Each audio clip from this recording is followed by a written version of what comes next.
Welcome along to the 33rd discussion from the smart world around us, brought to you by Smart EDU Hub. Great to be here. Today, we're diving into an article called Surveillance 2.0 Threads and Solutions.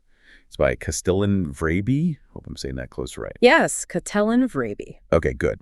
The article really highlights how tech, like our phones and the internet, have enabled surveillance on a scale, well, George Orwell couldn't even have pictured. We want to unpack the threats. Especially to privacy and ultimately democracy itself. And just a reminder, you can find a link to the article itself right there in the description below. So let's jump in.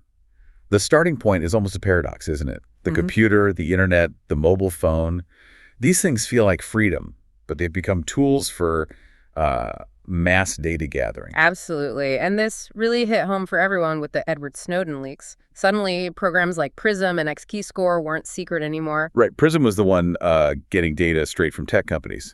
Yeah, pulling communications. And XKeyscore was the tool they used to sift through, well, everything. It's a massive search capability. And the scale of the physical setup. Figure 1 in the article points to the NSA Utah data center. Oh, staggering. I mean, the numbers are just mind-boggling. It cost over $1.5 billion to build. And think about the running costs $40 million a year just for electricity. Wow. And storage capacity up to a yottabyte. That's 1 trillion terabytes. You don't build that for, targeted searches. No, that's built for collecting everything permanently. And legally, they found a way. How so? Well, the U.S. legal system allows surveillance on foreigners whose data passes through U.S. systems, given how much global traffic goes through the U.S. That basically means almost everyone outside the U.S. is fair game, legally speaking. That's the rationale, yes. Permanent, wholesale surveillance justified. Which shifts this from just legal questions to some pretty deep moral ones. Yeah. Okay. Targeted surveillance to stop a terrorist attack. Most people might accept that. Right. There's a justification there, even if it's debated. But Prism was shown to be gathering data on millions of people known to be innocent. But the article argues the biggest threat wasn't just the listening in, it was something else. Exactly. The most damaging part, really, was finding out about the intentional weakening of encryption standards. You mean the very tools designed to keep our data safe? Yes. Think about it. A file you thought was secure may be taking decades to crack. Intelligence agencies apparently worked to make sure those standards had built-in weaknesses. So it's like they didn't just pick the lock. They helped design the lock with a secret master key only they had.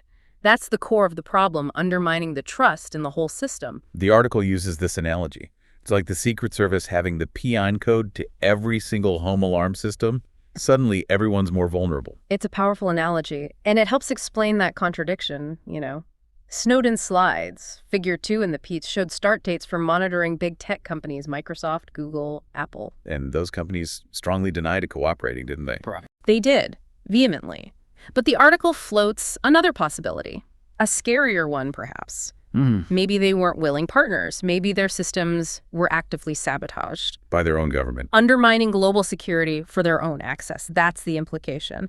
And there's evidence governments do use these tools, even against allies. Like the examples given. Flame malware. That messed with Windows Update, something millions rely on. Right. And then there's the UK's GCHQ targeting Belgacom, the Belgian phone company. Belgium is an ally. So international spying, even between friends, is just normal now in the digital world. It seems that way. Which brings us back to the listener, really. People often say, well, I've got nothing to hide. Yeah, that old line. But does it hold up? If the basic privacy of your communication isn't guaranteed, what then? Exactly. The former Brazilian president, Dilma Rousseff, put it very clearly. She said something like, without the right to privacy, there's no real freedom of expression. And so, no effective democracy. And think about how honest people are with search engines, sometimes more honest than with family. And all that incredibly personal data just flows somewhere else.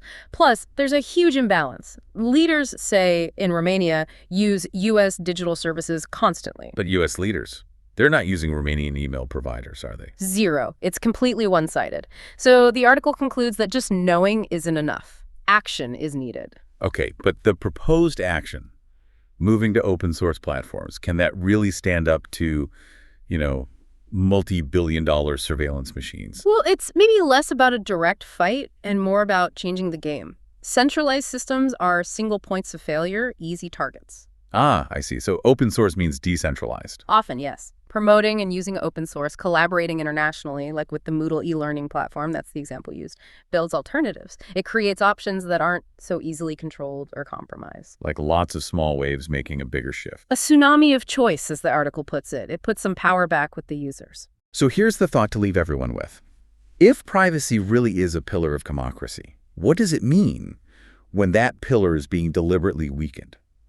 And maybe what small steps could you take towards exploring or using open source options? That's definitely something to reflect on. Thank you for tuning into this deep dive with us. Please do like and subscribe to the Smart EDU Hub channel. That way you'll catch all our new discussions first. Indeed. Stay smart with Smart EDU Hub.